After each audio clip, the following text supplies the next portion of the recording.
നല്ല മസാല ഒക്കെ പിടിച്ചിട്ടിരിക്കുകയാണ്.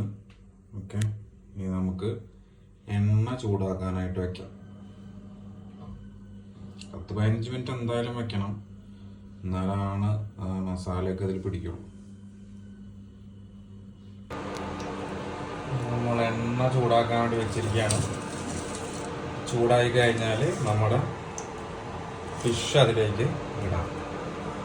ഓക്കെ, നമ്മുടെ ഫ്രൈ പാനിന് ലാലേട്ടൻ്റെ പോലെ ഒരു ചെരിവുണ്ട്, അതുകൊണ്ടാണ് വെളിച്ചെണ്ണ ഒരു സൈഡിലേക്കായിട്ട് നിൽക്കണം. ഓക്കെ, ഒരു 5 മിനിറ്റിൻ്റെ ഉള്ളിൽ ഇത് ചൂടാവും. അത് കഴിഞ്ഞ് നമുക്ക് കുറച്ച് വെള്ളമുണ്ട്, അതുകൊണ്ടാണ് ഇതിങ്ങനെ പൊട്ടിത്തെറിച്ചുകൊണ്ടിരിക്കണം. ഫിഷ് പൊട്ടിത്തെറിച്ചതാവാതിരുന്നതാണ്.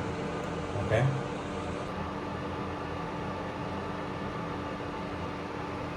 ഇനി നമ്മൾ ഇതിലേക്ക് ഓരോന്നായിട്ട് ഇട്ട് കൊടുക്കും.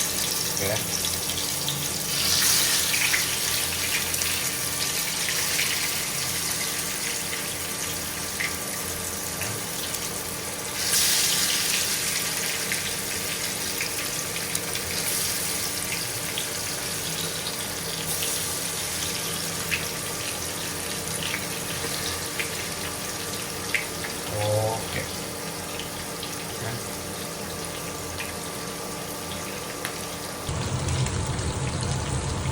നമ്മുടെ ഫിഷ് ഫ്രൈ പെട്ടെന്നായി. ചെറിയ ഫിഷല്ല, അതുകൊണ്ട് പെട്ടെന്നായി.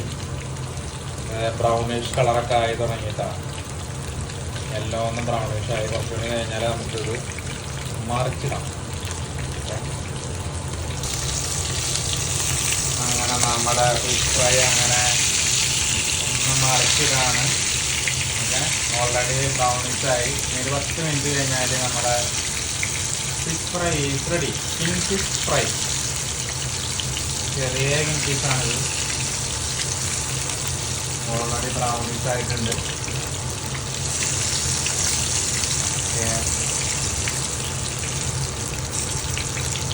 ഇനി 2 മിനിറ്റ് കൂടി വെച്ച് കഴിഞ്ഞാൽ നമ്മുടെ ഫിഷ് ഫ്രൈ ഈസ് റെഡി.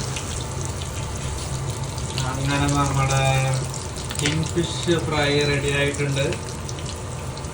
ഇതില് നമ്മളിനി ചില ഗോവയിലൊക്കെ പോയി കഴിഞ്ഞാൽ ഇതിന്റെ മുകളിൽ ഫിഷിന്റെ എഗ്ഗും കൂടി അതിന്റെ മുകളിൽ വരട്ടാറുണ്ട്. നമ്മളിത് സാധാ റെഡിയാക്കി വെച്ചിരിക്കുകയാണ്. ഇനി നമ്മള് ഇത് ഒന്ന് പ്ലേറ്റിലേക്ക് മാറ്റി. ഓക്കെ, നമ്മുടെ ഫിഷ് ഫ്രൈ റെഡി ആയിട്ടുണ്ട്. ഇനി നമുക്ക് അടുത്ത വീഡിയോ ആയിട്ട് പിന്നെ കാണാം.